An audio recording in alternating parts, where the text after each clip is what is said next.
நலன் மற்றும் விளையாட்டு மேம்பாடு. சமூக தீமைகளுக்கு எதிராக நமது வலுவான ஷீல்டாக ஒரு துடிப்பான விளையாட்டு பண்பாடு திகழ்கிறது. உடற்தகுதி ஊக்கப்படுத்தும் வகையில் சென்னை மெரினா கடற்கரையில் நடைபெற்ற ஸ்டார்ட் ரன் ஸ்டாப் ட்ரக்ஸ் போதைப்பொருள் எதிர்ப்பு ஓட்டத்தில் நமது மாண்புமிகு முதலமைச்சர் அவர்களின் நேரில் பங்கேற்று ஆயிரக்கணக்கான இளைஞர்களுடன் தோளோடு தோள் நின்று 3 கிலோமீட்டர் ஓடி இந்த நோக்கத்தை மிக ஆற்றலுடன் வெளிப்படுத்தினார்கள். ஸ்போர்ட்ஸை எடு, ட்ரக்ஸை விடு என்ற செய்தியை முன்வைத்து தவறான போதை பழக்கத்துக்கு பதிலாக விளையாட்டு ஒழுக்கத்தையும் சமூக பொறுப்பையும் இளைஞர்களிடையே விதிக்கும் விதமாக ஒரு ஒருங்கிணைந்த இளைஞர் மேம்பாட்டு திட்டத்தை இந்த அரசு தொடங்கும். NCC, NSS போன்ற முக்கிய இளைஞர் அமைப்புகளை மருத்துவம், காவல் மற்றும் சமூக நலன் துறைகளுடன் ஒருங்கிணைத்து இளைஞரின் ஆற்றல் விளையாட்டு, சமூக சேவை மற்றும் நல்வாழ்வு போன்ற ஆக்கப்பூர்வ செயல்பாடுகளில் திசையில் நமது அரசு அவர்களை வழிநடத்தி கொண்டு செல்லும். அனைவருக்கும் விளையாட்டு, அனைத்து இடங்களிலும் விளையாட்டு என்பதன் மூலம் நமது எஜுகேஷன் இன்ஸ்டிடியூஷன் பாதுகாப்பானதாகவும் முற்றிலும் போதைப்பொருள் அன்று இடங்களாக திகழும். ஒலிம்பிக் போட்டிகளில் தங்கம் வெல்வதை நோக்கமாக கொண்டு சர்வதேச அளவில் விளையாட்டுத் துறையில் தமிழ்நாட்டை உச்சத்திற்கு கொண்டு செல்ல நமது அரசு உறுதி பூண்டுள்ளது. சிறந்த திறமையான விளையாட்டு வீரர்களை உருவாக்குவதற்காக 10 ஒலிம்பிக் சிறப்பு மையங்கள் மாநிலம் முழுவதும் அமைக்கப்பட்டு இதற்காக 50 கோடி ரூபாய் நிதி ஒதுக்கீடு செய்யப்படுகிறது. விளையாட்டில் ஆர்வம், திறமையும் கொண்ட 8 முதல் 12 வயதிற்கு உட்பட்ட இளம் பள்ளி மாணவர்களை தேர்ந்தெடுத்து அவர்களுக்கு உலகத்தரம் வாய்ந்த பயிற்சிகள் வழங்க 5 கோடி ரூபாய் ஒதுக்கீடு செய்யப்படுகிறது. மேலும் தேசிய மற்றும் சர்வதேச விளையாட்டுப் போட்டிகளில் சிறந்து விளங்கும் 500 வீரர்களுக்கு நிதி உதவி வழங்க கூடுதலாக 22 கோடி ரூபாய் நிதி ஒதுக்கீடு செய்யப்படுகிறது. தமிழரின் பாரம்பரிய விளையாட்டுகளான உலக அளவிற்கு கொண்டு செல்லும் தமிழ்நாட்டு கிராமிய விளையாட்டுப் போட்டிகள் நடத்த 42 கோடி ரூபாய், தமிழ்நாடு உடற்கல்வி மற்றும் விளையாட்டு பல்கலைக்கழகத்தின் உட்கட்டமைப்புகளை மேம்படுத்த 2 கோடி ரூபாய் நிதி ஒதுக்கீடு செய்யப்படுகிறது. உலகத்தரம் வாய்ந்த வெற்றியாளர்களை உருவாக்குதல் மற்றும் இளைஞர்களுக்கு இடையே ஆரோக்கியம் மற்றும் உடற்தகுதி காக்கும் பண்பாட்டை வளர்த்துதல் ஆகிய இருமுனை அணுகுமுறையின் மூலம்தான் உண்மையான விளையாட்டு வளர்ச்சியை அடைய முடியும். விளையாட்டு என்பது நமது பள்ளிகளில் இருந்து தொடக்கப்பட வேண்டும். தற்போது அரசு மற்றும் அரசு உதவி பள்ளிகளில் ஒவ்வொரு வகுப்பிற்கும் வாரத்திற்கு 2 PT வகுப்புகள் மட்டுமே உள்ளன. இந்த நிலையை மாற்றப்பட்டு பள்ளி நேரத்துக்கு பிறகு தினமும் 1 மணி நேரம் முறைப்படுத்தப்பட்ட விளையாட்டு மற்றும் உடற்பயிற்சி செயல்பாடுகள் அறிமுகப்படுத்தப்படும். இந்த திட்டத்திற்கு தேவையான ஸ்போர்ட்ஸ் எக்யூப்மெண்ட்ஸ் மற்றும் வசதிகள் அனைத்தும் அரசு மற்றும் அரசு உதவி பெறும் பள்ளிகளுக்கு வழங்கப்படும். இது மாணவர்களின் உடற்தகுதி, சிந்தனை திறன் வளர்ச்சி, கூட்டு செயல்பாடு மற்றும் ஒழுக்கத்தை வலுப்படுத்துவதுடன் மாநில, தேசிய மற்றும் சர்வதேச அளவில் சாதனை படக்கூடிய திறமை கொண்டவர்களை கண்டறிவதற்கு வழிவகுக்கும். மேலும் விளையாட்டு பொதுமக்களுக்கு கொண்டு சேர்க்கும் வகையில் அனைத்து ஊராட்சி ஒன்றியங்கள் மற்றும் நகர்ப்புற உள்ளாட்சி அமைப்புகளின் நெய்பர்ஹுட் ஸ்போர்ட்ஸ் ஃபெசிலிட்டிஸ், சிறிய உடற்பயிற்சி கூடங்கள் மற்றும் ஸ்போர்ட்ஸ் காம்ப்ளெக்ஸ் உருவாக்கப்படும். இளைய தலைமுறையினர் ஒவ்வொருவருக்கும் தங்களுடைய வீட்டிலிருந்து நடக்கும் தூரத்தில் விளையாடுவதற்கான உட்கட்டமைப்பு வசதியை உருவாக்குவதன் மூலம் ஆரோக்கியமான, சுறுசுறுப்பான மற்றும் ஒழுக்கமிக்க தலைமுறையை நாம் உருவாக்குவோம். இந்த திருத்த வரவு செலவு திட்ட மதிப்பீடுகளில் இளைஞர் நலன் மற்றும் விளையாட்டு மேம்பாட்டுத் துறைக்கு 1051 கோடி ரூபாய் ஒதுக்கீடு செய்யப்படுகிறது. சமூக நீதி. சொல் அல்ல முக்கியம், செயல் செயல் செயலே முக்கியம் என்று முழங்கியவர் நமது மாண்புமிகு தமிழ்நாடு முதலமைச்சர் அவர்கள்.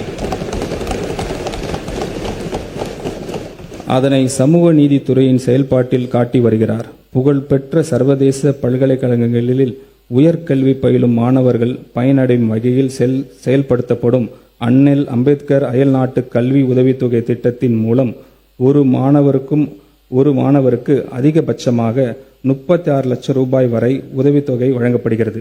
நடப்பாண்டில் இத்திட்டத்தின் கீழ் 362 மாணவர்கள் பயன்பெறும் வகையில் முன் எப்போதும் இல்லாத அளவில் 131 கோடி ரூபாய் மதிப்பீட்டில் இத்திட்டம் செயல்படுத்தப்படுகிறது.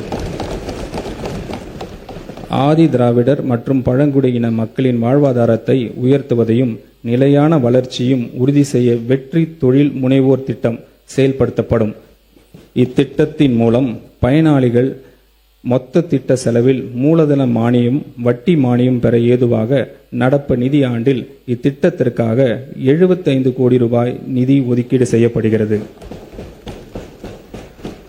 அண்ணல் அம்பேத்கர் தொழில் முன்கோடிகள் திட்டத்தின் மூலம் ஆதி திராவிடர் மற்றும் பழங்குடியினருக்கு இடையே ஆண்டர்பிரினர்ஷிப்பை ஊக்குவிக்கும் நோக்கில் மூலதன மானியம் மற்றும் கடன் வழங்கப்பட்டு அத்தொழிலில் முனைவோருக்கு ஆதரவு அளித்து அவர்களின் பொருளாதார முன்னேற்றம் மற்றும் செல்ஃப் சஃபிஷியன்ட்டை உள்ளடக்கிய வளர்ச்சியினை அடையும் வகையில் செயல்படுத்தப்பட்டு வருகிறது. இத்திருத்த வரவு செலவு திட்ட மதிப்பீடுகளில் இத்திட்டத்திற்காக 165 கோடி ரூபாய் நிதி ஒதுக்கீடு செய்யப்படுகிறது.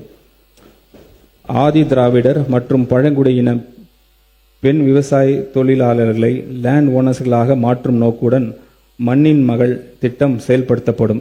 இத்திட்டத்தின் கீழ் பயனாளிகளுக்கு விவசாயம் செய்ய திட்ட தேவையான நவீன தொழில்நுட்ப பயிற்சி வழங்கப்படும். திருத்த வரவு செலவு திட்ட மதிப்பீடுகளில் இத்திட்டத்திற்காக 20 கோடி ரூபாய் நிதி ஒதுக்கீடு செய்யப்படுகிறது. நகர்ப்புற மற்றும் கிராமப்புறங்களில் அமைந்துள்ள ஆதி திராவிடர் குடியிருப்புகளில் அவர்களின் முழுமையான சமூக பொருளாதார வளர்ச்சி அடைய வேண்டும் என நோக்கத்தில் அயோத்தி தாச பண்டிதர் வாழ்விட மேம்பாட்டு திட்டம் செயல்படுத்தப்படும். ஆதி திராவிடர் குடியிருப்புகளில் அடிப்படை உட்கட்டமைப்புகளை விரிவாக மேம்படுத்துவதிலும் மக்களின் வாழ்க்கை தரத்தை உயர்த்துவதிலும் இத்திட்டம் முழுமையாக கவனம் செலுத்தும். திருத்த வரவு செலவு திட்ட மதிப்பீடுகளில் இத்திட்டத்திற்காக 300 கோடி ரூபாய் நிதி ஒதுக்கீடு செய்யப்படுகிறது. பழங்குடியினர் குடியிருப்புகளில் வீடுகள், சாலைகள், குடிநீர், தெருவிளக்குகள், வாழ்வாதார திட்டங்கள், சுகாதார கட்டமைப்புகள், கல்வி நலன் சார்ந்த உதவித்தொகை திட்டங்கள், பள்ளி மற்றும் விடுதி மேம்பாட்டு உள்ளிட்ட அடிப்படை வசதி மேம்படுத்தும் நோக்கத்தில் ஆன்றோர் மேம்பாட்டு திட்டம் செயல்படுத்தப்படும். இத்திட்டத்தின் கீழ் நடப்பு நிதி ஆண்டில் 250 கோடி ரூபாய் ஒதுக்கீட்டில் பழங்குடியினர் குடியிருப்புகளில் உட்கட்டமைப்பு வசதிகள் மேம்படுத்தப்படும். ஆதி திராவிடர்களுக்கான சிறப்பு கூறுகள் திட்டத்தின் கீழ் 25,225 கோடி ரூபாய், பழங்குடியினருக்கு துணை திட்டத்தின் கீழ் 2079 கோடி ரூபாய் ஒதுக்கீடு செய்யப்படுகிறது. இத்திருத்த வரவு செலவு திட்ட மதிப்பீடுகளில் சமூக நீதித்துறைக்கு 3,937 கோடி ரூபாய் ஒதுக்கீடு செய்யப்படுகிறது. பிற்படுத்தப்பட்டோர், மிகவும் பிற்படுத்தப்பட்டோர் மற்றும் சீர்மரப்பினர் நலன். தந்தை பெரியாரை கொள்கை தலைவராக ஏற்றவர் நமது மாண்புமிகு முதலமைச்சர் அவர்கள். சமூக நீதி என்று சொல்லி ஏமாற்றுவர் அல்ல நம் தலைவர். சமூக நீதியை உணர்வுபூர்வமான ஏற்றவர். அதனால்தான் அவரின் தலைமையிலான நமது அரசு தமிழ்நாட்டில் சமூக நீதியை காப்பதில் உறுதியுடன் உள்ளது. தமிழ்நாட்டின் 69% இடஒதுக்கீடை பாதுகாப்பதற்கான அனைத்து முயற்சிகளையும் இந்த அரசு மேற்கொண்டு வருகிறது. பிற்படுத்தப்பட்டோர், மிகவும் பிற்படுத்தப்பட்டோர் மற்றும் சீர்மரப்பின மாணவர்கள் பள்ளி கல்வி மற்றும் உயர்கல்வி எந்தவித தடையும் இல்லாமல் தொடர்ந்திட 372 கோடி ரூபாய் பள்ளி படிப்பு மற்றும் பள்ளி மேற்படிப்பு கல்வித்தொகையாகவும் 77 கோடி ரூபாய் 7.5% இடஒதுக்கீட்டின் கீழ் மருத்துவம் மற்றும் பல் மருத்துவம் பயிலும் மாணவர்களின் கல்வி கட்டணத்திற்கு 13.41 கோடி ரூபாய் கல்வி டிராப் அவுட்ஸ் தவிர்க்கும் பொருட்டு மாணவிகளுக்கு வழங்கும் ஊக்கத்தொகையாகவும் திருத்த வரவு செலவு திட்ட மதிப்பீடுகள் நிதி ஒதுக்கீடு செய்யப்படுகிறது. சிறுபான்மையினர் நலன். மதசார்பற்ற சமூக நீதி அரசாகவும் சிறுபான்மையினரின் உரிமைகளை பாதுகாப்பதில் ஒரு முன்னோடி மாநிலமாகவும் தமிழ்நாடு திகழும். சிறுபான்மையினர் மாணவர்களுக்கு கல்வி உதவித்தொகையின் இந்த அரசு தொடர்ந்து வழங்கும். தமிழ்நாடு மாநில ஹஜ் கமிட்டி மூலம் முதல் முறையாக புனித ஹஜ் பயணம் மேற்கொள்ளும் பயணிகளுக்கு வழங்கப்படும் 25,000 ரூபாய் மானியம் நமது அரசால் 35,000 ரூபாயாக உயர்த்தப்படும். கிறிஸ்துவ மற்றும் முஸ்லிம் மகளிர் உதவி சங்கங்கள் 1.05 கோடி ரூபாய் ஒதுக்கீட்டில் கூடுதலாக துவக்கப்படும். மேலும் கபர்ஸ்தன்ஸ், கல்லறை தோட்டங்கள் உட்கட்டமைப்பினை மேம்படுத்துவதற்காக திருத்த வரவு செலவு திட்ட மதிப்பீடுகளில் 34 கோடி ரூபாய் நிதி ஒதுக்கீடு செய்யப்படும்.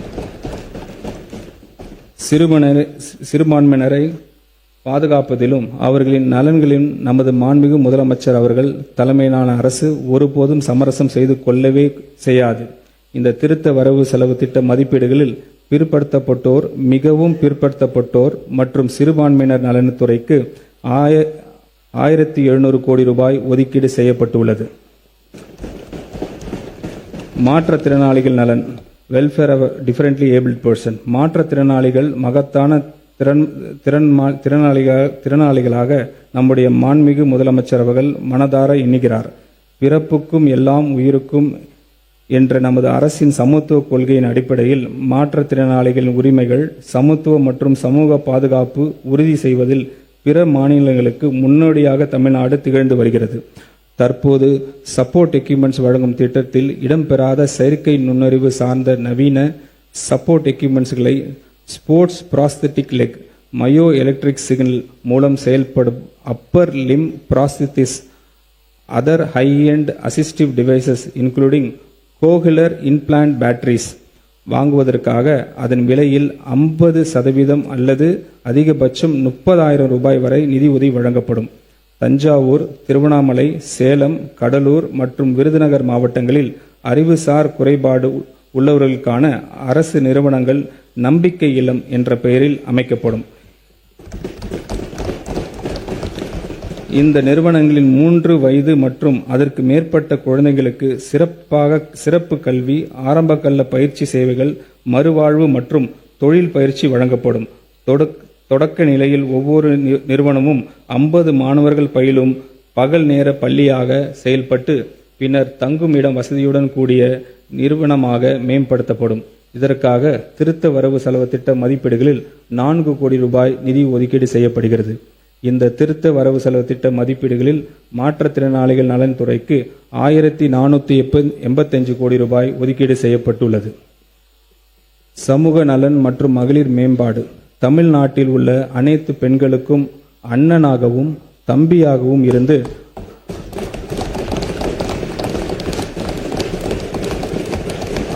அவர்களுக்கு எப்போதும் துணை நிற்பவர்தான் நமது மாண்புமிகு முதலமைச்சர் அவர்கள். திருமணம் என்பது ஒவ்வொரு பெண்ணின் வாழ்விலும் ஒரு மகிழ்ச்சியான தருணமாகும். இந்த தருணத்தை கொண்டாடும் விதமாக தமிழ்நாட்டில் பெண்கள் அனைவரையும் தன் குடும்பத்தில் ஒருவராக கருதும் நமது மாண்புமிகு முதலமைச்சர் அவர்கள் அப்பெண்களின் திருமணம் நாளில் நமது அரசின் சார்பாக 8 கிராம் தங்க நாணயமும் ஒரு பட்டு புடவையும் அண்ணனின் சீராக வழங்க இருக்கிறார். இத்திட்டத்தினை செயல்படுத்த திருத்த வரவு செல்ல திட்ட மதிப்பீடுகளில் 812 கோடி ரூபாய் நிதி ஒதுக்கீடு செய்யப்படுகிறது. நம்முடைய கொள்கை தலைவர் பெருந்தலைவர் காமராஜர் புதிய உணவு திட்டத்தை கொண்டு வந்து மாணவர்களின் வயிற்று பசியை மட்டுமின்றி கல்வி பசியும் போக்கினார். நண்பா மற்றும் நம்பிகள் மேல் பேரன்பு கொண்ட நம் மாண்புமிகு முதலமைச்சர் அவர்கள் முதலமைச்சரின் காலை உணவு திட்டத்துக்கு பெருந்தலைவர் காமராஜர் காலை உணவு திட்டம் என பெயர் வைத்து பெருந்தலைவருக்கு பெருமை சேர்த்துள்ளார். 6ஆம் வகுப்பு முதல் 8ஆம் வகுப்பு வரை அரசு மற்றும் அரசு உதவி பெறும் பள்ளி மாணவர்களுக்கு இத்திட்டத்தினை மாண்புமிகு முதலமைச்சர் அவர்கள் விரிவுபடுத்தியுள்ளார். தந்தை பெரியாரின் பிறந்த நாளான செப்டம்பர் திங்கள் 17ஆம் நாள் முதல் செயல்படுத்தப்பட உள்ள இத்திட்டத்தின் மூலம் கூடுதலாக 15,414 பள்ளிகளில் பயிலும் 15.14 லட்சம் மாணவர்கள் பயன்பெறுவர். இத்திட்டத்திற்காக திருத்த வரவு செலவு மதிப்பீடுகளில் 710 கோடி ரூபாய் நிதி ஒதுக்கீடு செய்யப்படுகிறது. மூத்த குடிமக்கள் கண்ணியமான வாழ்க்கை, மகிழ்ச்சியான முதுமை மற்றும் விரைவான சமூக பாதுகாப்பை உறுதி செய்து முதியோருக்கு உகந்த சூழல் கொண்ட மாநிலமாக தமிழ்நாட்டை உருவாக்குவதில் இந்த அரசு உறுதியாக உள்ளது. மூத்த குடிமக்களுக்கான அனைத்து அவசியமான வசதிகளுடன் கூடிய மூத்த குடிமக்கள் இல்லங்கள், தகுதி வாய்ந்த பராமரிப்பாளர்கள், மருத்துவ பணியாளர்கள் மற்றும் பொழுதுபோக்கு வசதிகளுடன் மாவட்டந்தோறும் எக்ஸ்டெண்ட் செய்யப்படும். முதலாம் ஆண்டில் 12 மாவட்டங்களில் 12 முதியோர் இல்லங்கள் அமைக்கப்படும். ஒவ்வொரு இல்லத்திலும் 40 பயனாளிகள் இடம்பெறுவர். இத்திட்டத்திற்காக 6.6 கோடி ரூபாய் நிதி ஒதுக்கீடு செய்யப்படுகிறது. மேலும் லைப்ரரிஸ், யோகா, தியான வகுப்புகள் மற்றும் இன்டோர் விளையாட்டு வசதிகளுடன் கூடிய மூத்த குடிமக்கள் பொழுதுபோக்கு மையங்கள் முதற்கட்டமாக 5 மாவட்டங்களில் உருவாக்கப்படும். மூத்த குடிமக்களின் மக்கள் தொகை அடிப்படையில் இந்த மாவட்டங்கள் தேர்ந்தெடுக்கப்படும். எதிர்கால தலைமுறையினை நம் வீட்டு குழந்தைகளின் வாழ்வு கொண்டாட்டமாக இருக்க வேண்டும் என்று மனதார விரும்பும் உள்ளம் கொண்டவர் நம் மாண்புமிகு முதலமைச்சர் அவர்கள். விஜய் மாமா, விஜய் மாமா என பாசம் பொங்க அழைக்கும் குழந்தைகள்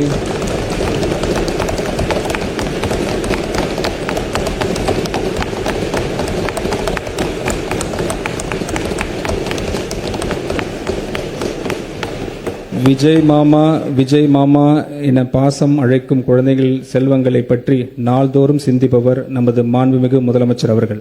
அக்குழந்தைகளை தினமும் வரும் அங்கன்வாடி மையங்களில் அவர்களுக்கான ஆரம்பகால பராமரிப்பு மற்றும் சேவையை நல்ல முறையில் வழங்கிடவும் வகையிலும் மையத்திற்கு வரும் குழந்தைகள் மகிழ்ச்சியுடன் ஆரோக்கியத்துடன் இருப்பதை உறுதி செய்திடவும் வகையிலும் பாதுகாப்பான குடிநீர், கழிவறைகள், மின்சார இணைப்பு உள்ளிட்ட அடிப்படை வசதிகளை உள்ளடக்கிய 500 அங்கன்வாடி மைய கட்டடங்கள் நடப்பாண்டில் கட்டப்படும். டிரான்ஸ்ஜெண்டர்களுக்கு திருநர்கள் சமூக மற்றும் பொருளாதார அதிகாரமளிப்பு உறுதி செய்யும் வகையில் தமிழ்நாட்டு திறன் மேம்பாட்டுக் கழகத்தின் TNSDC மூலம் பல்வேறு தொழில்களின் திறன் பயிற்சி வழங்கப்படும். மேலும் அவர்கள் தொழில் தொடங்குவதற்கும் நிலையான வாழ்வாதாரத்தை உறுதிப்படுத்துவதற்கும் மானியத்துடன் இணைந்து வங்கிக் கடன் வசதியும் வழங்கப்படும். நபர் ஒருவருக்கு அதிகபட்சமாக 50,000 ரூபாய் வரை சுயதொழில் மானியத்துடன் வங்கிக் கடன் பெற ஊக்குவிக்கப்படுவார்கள். சமூக மற்றும் குடும்ப சவால்களை எதிர்கொள்ளும் டிரான்ஸ்ஜெண்டர்களுக்கு பாதுகாப்பான தங்குமிடம், உணவு, ஆலோசனை மற்றும் மறுவாழ்வு ஆதரவு வழங்குவதற்காக 5 மாவட்டங்களில் அரண் தங்குமிடம் வசதிகள் நிறுவப்படும். மேலும் கல்வி, வேலைவாய்ப்பு, மருத்துவ சிகிச்சை, தேர்வுகள் மற்றும் பயிற்சி நிகழ்ச்சிக்காக பிற நகர்களுக்கு பயணம் செய்யும் திருநகர்களின் தேவைகளை பூர்த்தி செய்யும் வகையில் 15 மாவட்டங்களில் குறுகிய கால தங்குயிடம் வசதிகள் ஏற்படுத்தப்படும். இந்த திருத்த வரவு செலவு திட்ட மதிப்பீடுகளில் சமூக நலன் மற்றும் மகளிர் உரிமை துறைக்கு 9,818 கோடி ரூபாய் ஒதுக்கீடு செய்யப்படுகிறது. மருத்துவம் மற்றும் மக்கள் நல்வாழ்வு, தாய் மற்றும் குழந்தை நல பராமரிப்பு தமிழ்நாட்டின் பொது சுகாதார அமைப்பின் முக்கிய தூணாக விளங்குகிறது. அண்மையில் எடுத்த நேஷனல் சாம்பிள் ரெஜிஸ்ட்ரேஷன் சிஸ்டம் சர்வேயின்படி தமிழ்நாட்டின் குழந்தை இறப்பு விகிதம் 1000 பிறப்புகளுக்கு 11 உள்ளது. இது தேசிய அளவில் மிக குறைந்த விதங்களில் ஒன்றாகும். அரசு தொடர்ந்து பொது சுகாதாரத்துறையில் செயல்படுகிற திட்டங்களால் மட்டுமே இது சாத்தியமானது. இதற்கு சான்றாக மாநிலத்தின் 99.9% பிரசவங்கள் மருத்துவமனைகளில் நடைபெறுகின்றன. இவற்றில் 53% மேற்பட்ட பிரசவங்கள் அரசு மருத்துவமனைகளில் நடைபெறுகின்றன. அரசு மருத்துவமனைகளில் நடைபெறும் பிரசவங்களின் எண்ணிக்கையை அதிகரித்து இதன் மூலம் மருத்துவ தேவைகளுக்கான பொதுமக்கள் சொந்தமாக செலவிடும் தொகையை குறைக்கும் நோக்கில் அரசு தாய் மாமன் தங்க மோதிரம் திட்டத்தை செயல்படுத்த உள்ளது. இத்திட்டத்தின் கீழ் அரசு மருத்துவமனைகளில் பிறக்கும் அனைத்து குழந்தைகளும் குழந்தையின் பிறப்பு கொண்டாடும் வகையிலும் தாயாக ஆலம் பிறகு அடையும் மகிழ்ச்சியும் முக்கியத்துவத்தை போற்றும் வகையில் தாய்மாமன் அன்பளிப்பாக 1 கிராம் தங்க மோதிரம் வழங்கப்படும். இத்திட்டத்தை நடைமுறைப்படுத்துவதற்காக திருத்த வரவு செலவு திட்ட மதிப்பீடுகளில் 560 கோடி ரூபாய் நிதி ஒதுக்கீடு செய்யப்படுகிறது. மூத்த குடிமக்களுக்காக தமிழ்நாடு முழுவதும் 1000 நடமாடும் முதியோர் சிகிச்சை மையங்கள் படிப்படியாக தொடங்கப்படும். ஒவ்வொரு நடமாடும் சிகிச்சை மையத்திலும் ஒரு மருத்துவர், ஒரு செவிலியர், ஒரு பிசியோதெரபிஸ்ட் பணியில் இருப்பர். தமிழ்நாடு முழுவதும் உள்ள ஒவ்வொரு கிராம ஊராட்சிக்கும் இவர்கள் நேரில் சென்று இலவச உடல் பரிசோதனை செய்வர். நாள்பட்ட நோய்களுக்கான மருந்துகளும் வழங்கப்படும். இத்திட்டத்திற்காக 33 கோடி ரூபாய் நிதி ஒதுக்கீடு செய்யப்படுகிறது. மாநிலம் முழுவதும் தாய் கேர் என்ற பெயரில் கருவுற்ற பெண்களுக்கான சேவை மற்றும் உதவி மையங்கள் அமைக்கப்படும். இந்த மையங்களில் பிரெக்னன்ட் உமன் அவருடைய மகப்பேறு நாள் நெருங்கும் வேளையில் தங்கியிருந்து பலன் பெறலாம். இந்த மையங்களில் பிரெக்னன்ட் உமன்ஸ் கட்டணமில்லாமல் உணவு மற்றும் மருத்துவ உதவிகள், தொடர் மருத்துவ கண்காணிப்பு உள்ளிட்ட சேவைகள் வழங்கப்படும். இத்திட்டத்திற்காக 23 கோடி ரூபாய் நிதி ஒதுக்கீடு செய்யப்படுகிறது. தொலைதூர மற்றும் கிராமப்புறங்களில் வாழும் மக்களுக்கு சிறப்பு மருத்துவ பராமரிப்பு கிடைப்பதை உறுதி செய்யும் நோக்கில் அரசு ஹப் அண்ட் ஸ்போக் மருத்துவமனைகள் வகையிலான டெலிமெடிசின் சிஸ்டம் உருவாக்கப்படும். ஸ்பெஷலிஸ்ட் டாக்டர்ஸை கொண்ட 5 மையங்கள் உருவாக்கப்பட்டு அவற்றுடன் ஆரம்ப சுகாதார நிலையங்கள் மற்றும் அரசு மருத்துவமனை அளவிலான 200 கிளைகள் வெப்சைட் மூலம் தொடர்படுத்தப்படும். அடுத்த 5 ஆண்டுகளில் இம்மையங்கள் மற்றும் கிளைகளின் எண்ணிக்கை படிப்படியாக அதிகரிக்கப்பட்டு 1000 மையங்கள் ஏற்படுத்தப்படும். டெலிமெடிசன் நெட்வொர்க்ஸை உருவாக்க திருத்த வரவு செலவு திட்ட மதிப்பீடுகளில் 18.5 கோடி ரூபாய் ஒதுக்கீடு செய்யப்படுகிறது. புற்றுநோய் பராமரிப்பு தொடர்பாக இந்த அரசு ஹப் அண்ட் ஸ்போக் மருத்துவமனை வகையிலான அமைப்புகள் உருவாக்கும். புற்றுநோய் பராமரிப்பு மருத்துவமனை மாநில முக்கியத்துவம் வாய்ந்த நிறுவனமாகவும் உயர் சிகிச்சை மருத்துவமனையாகவும் மாற்றப்படும். நோயாளிகளின் முதல் தொடர்பு மையமாக 5 மண்டல புற்றுநோய் பராமரிப்பு மருத்துவமனைகள் நிறுவப்படும்.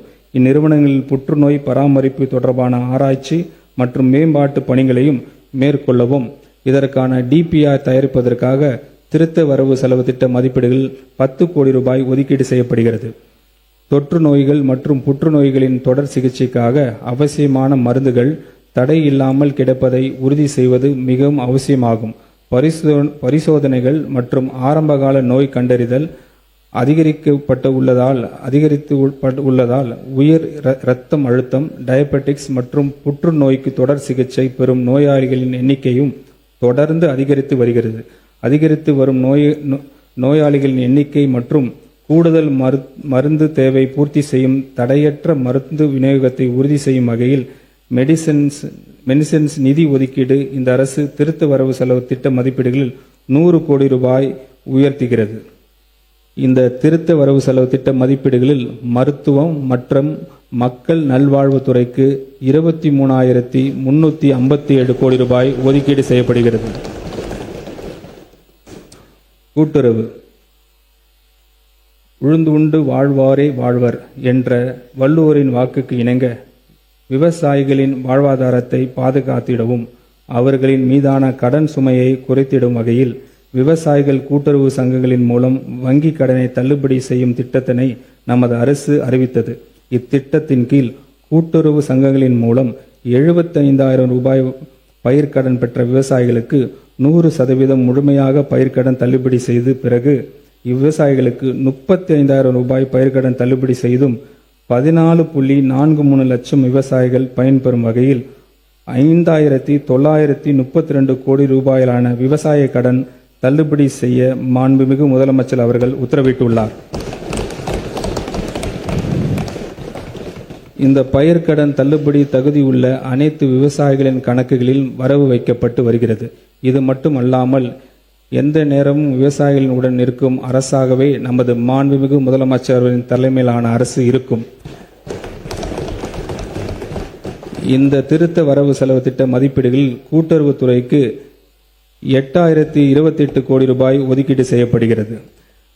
வேளாண்மை உழவர் நலன் பருவநிலை மாற்றங்களால் இந்த ஆண்டு தென்மேற்கு பருவமழை இயல்பான அளவிற்கு பெய்யாததால் மேட்டூர் அணையின் போதிய அளவு நீர் இல்லாமல் இதனால் பாசனத்திற்காக வழக்கமாக திறக்கப்படும் ஜூன் 12 அன்று மேட்டூர் அணையை திறக்க இயலவில்லை. இந்த நிலையை கருத்தில் கொண்டு மாண்புமிகு தமிழ்நாடு முதலமைச்சர் அவர்கள் நெல் உற்பத்தி குறையாமல் இருப்பதை உறுதி செய்திட டெல்டா மற்றும் டெல்டா அல்லாத மாவட்டங்களில் நெல் சாகுபடியை ஊக்குவிக்கும் மொத்தம் 134 கோடி ரூபாய் நிதி ஒதுக்கீட்டில் குறுவை தொகுப்பு திட்டத்திற்கு ஒப்புதல் அளித்தார். இதில் நெல் இயந்திர நடவ